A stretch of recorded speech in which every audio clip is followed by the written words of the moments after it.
Saudara, peti jenazah Paus Fransiskus disegel dalam upacara liturgi yang berlangsung di Basilika Santo Petrus Jumat malam waktu Vatikan.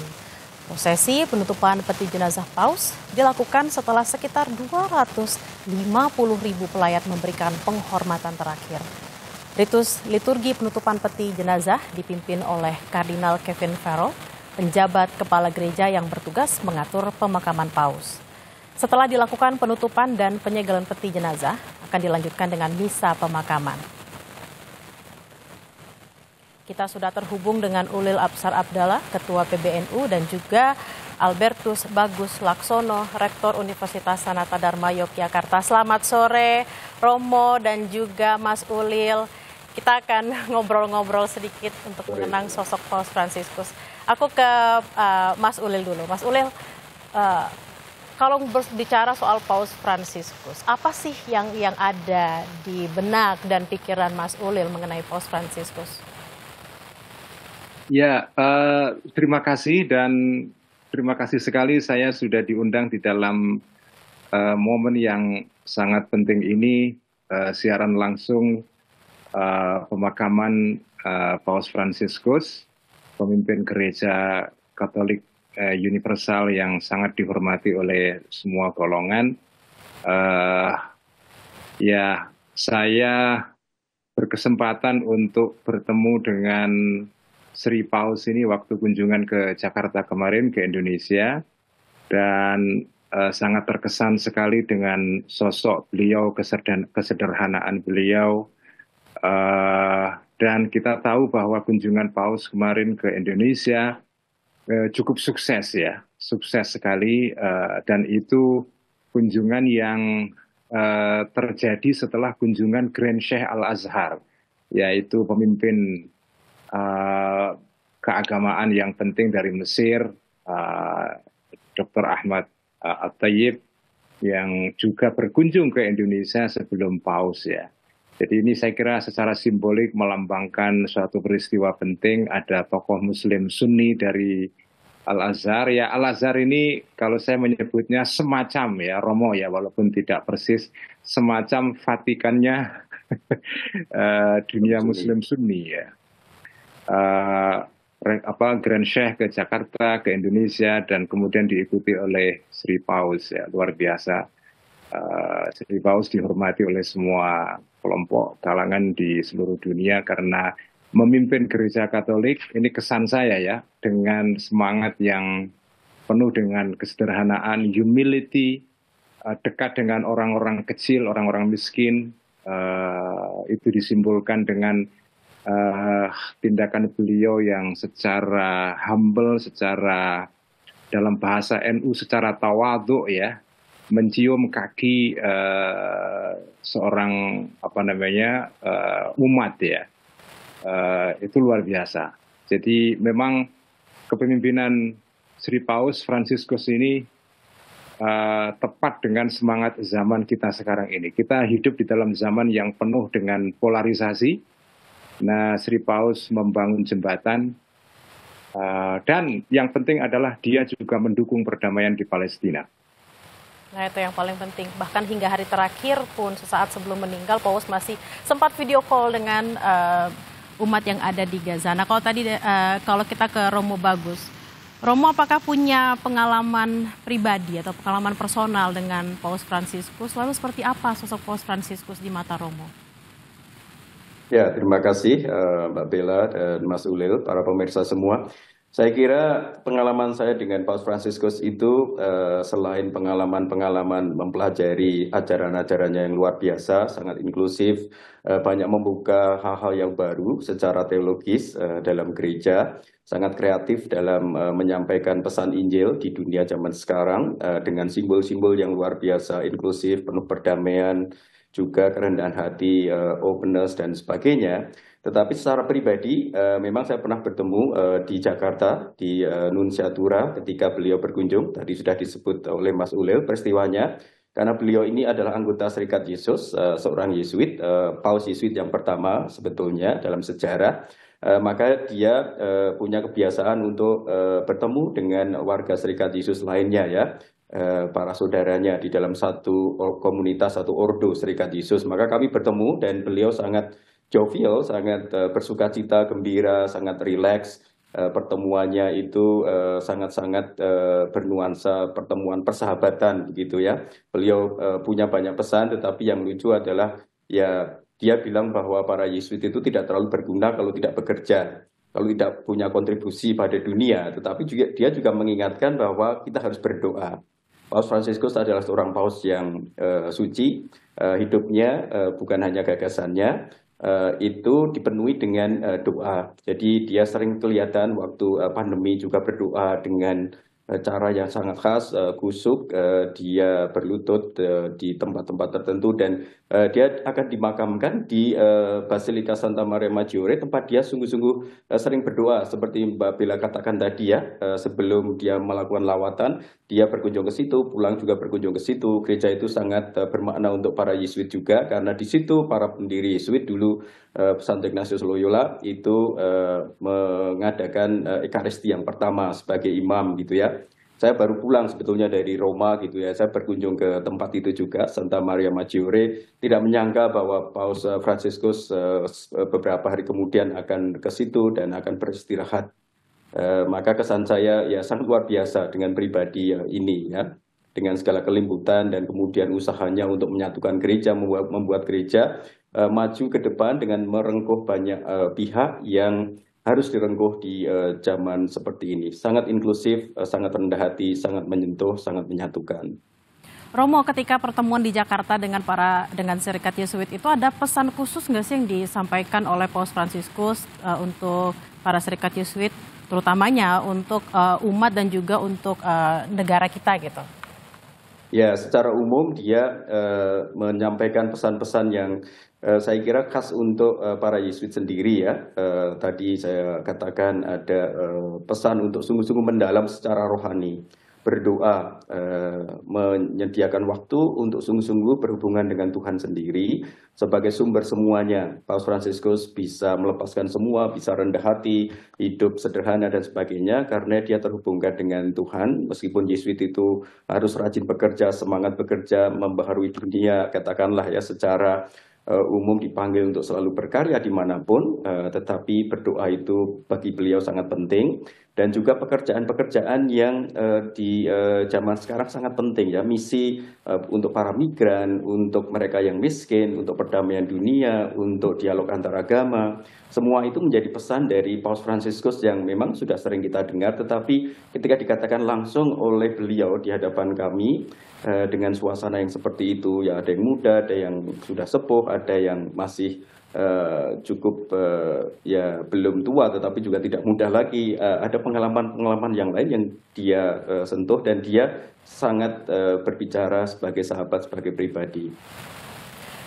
Oke, saya ingin bertanya ke Mas Ulil. Mas Ulil tadi sempat berbicara soal penyelesaian konflik terkait dengan konflik Gaza. Nah, seperti apa Mas Ulil melihat, karena Paus Fransiskus ini sangat peduli sekali terhadap penyelesaian konflik terutama di Gaza. Apa yang bisa kita ambil dari kepedulian tersebut supaya penyelesaian konflik di Gaza itu bisa segera terlaksana? Jadi sejak peristiwa 7 Oktober tahun 2023, di mana konflik atau perang Palestina-Israel pecah kembali, kita menyaksikan korban sipil yang jumlahnya luar biasa. Sekarang mungkin sudah mencapai 50.000 korban dan sebagian besar adalah anak-anak dan perempuan ya.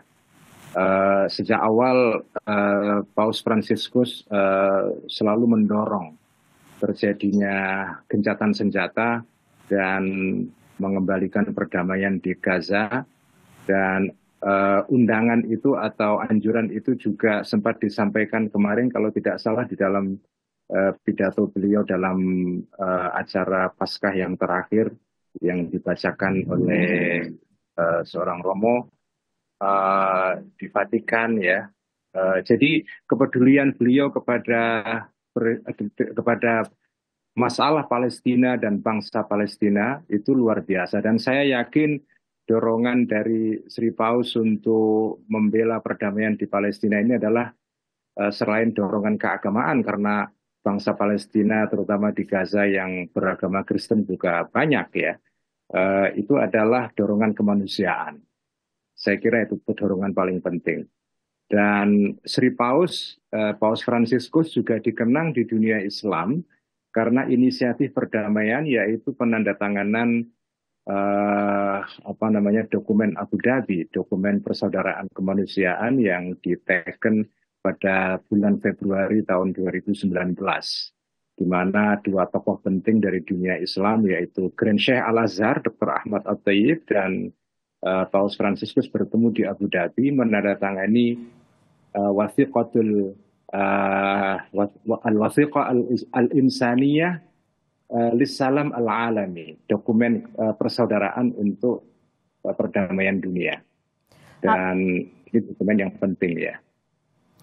Bagaimana Mas Ulil mengambil keteladanan dan juga hidup dari Paus Fransiskus di mata Anda dan juga di mata para umat Muslim terutama, supaya perdamaian-perdamaian di dunia ini bisa juga segera terjadi gitu Mas Ulil?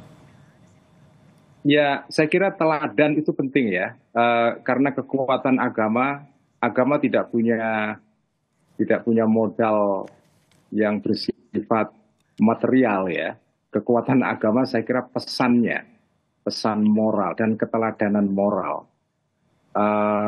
Keteladanan moral itulah yang dicontohkan oleh Sri Paus dalam kehidupan sehari-harinya, di dalam cara beliau memimpin gereja Katolik itu. Kedekatan beliau kepada orang-orang kecil, orang-orang yang terpinggirkan. Saya kira salah satu legacy dia yang penting adalah adanya patung untuk menghormati para imigran. Judulnya Angel Unaware, Romo ya. Itu kalau di Indonesia kan apa itu judulnya, Romo? Patung para malaikat yang ya, malaikat yang jadi itu kan patung yang diletakkan di lapangan di depan di lapangan Santo Petrus. Saya kebetulan ke sana kira-kira setahun yang lalu, Romo, dan menyaksikan patung itu. Jadi patung itu patung yang menggambarkan tentang para imigran. Karena Paus sangat tersentuh oleh banyaknya imigran dari Timur Tengah terutama dan Afrika ya, karena peristiwa-peristiwa konflik di daerah itu, kemudian mereka menyeberang ke Eropa. Dan jadi ini pesan yang penting. Jadi Gereja Vatikan sangat menekankan pentingnya kita membantu orang-orang yang terdampar ya. Di dalam, katanya konon patung itu diinspirasikan oleh satu ayat di dalam Alkitab, dalam Alkitab Ibrani itu ada satu ajaran yang mengatakan, ingatlah selalu untuk memberi tumpangan kepada orang-orang asing. Ini saya kira pesan yang universal ini ya. Kita harus membantu orang-orang yang tidak kita kenal. Kalau membantu orang yang kita kenal mudah. Membantu orang-orang yang tidak kita kenal itu yang susah itu. Dan disitulah persis pentingnya agama memberikan dorongan moral untuk melakukan tindakan menolong orang-orang yang tidak kita kenal. Oke, kita nanti akan berbicara lebih dalam lagi terkait dengan para imigran yang juga menjadi pokok pemikiran dari Paus Fransiskus. Kita akan jeda dulu, Romo Bagus dan juga Mas Ulil. Dan saudara, ada sejumlah kepala negara yang sudah tiba di Basilika Santo Petrus untuk menghadiri misa requiem pemakaman dari Paus Fransiskus. Kurang lebih ada 164 kepala negara yang akan hadir di sana, dan sejumlah pengamanan juga sudah dipersiapkan untuk mengamankan jalannya pemakaman pada sore hari ini. Breaking News Kompas TV akan kembali usai jeda, saudara, tetaplah bersama kami. Kita terhubung dengan Ulil Absar Abdallah, Ketua PBNU, dan juga Romo Bagus Laksono, Rektor Universitas Sanata Dharma Yogyakarta. Tadi sebelum jeda, Mas Ulil sempat berbicara soal kepedulian Paus Fransiskus soal imigran. Nah, berbicara soal imigran dan hal-hal baik yang dilakukan tuh harusnya tidak untuk orang yang dikenal saja, tapi juga orang yang tidak dikenal. Bagaimana menerjemahkan ini, terutama untuk umat Katolik, Romo Bagus?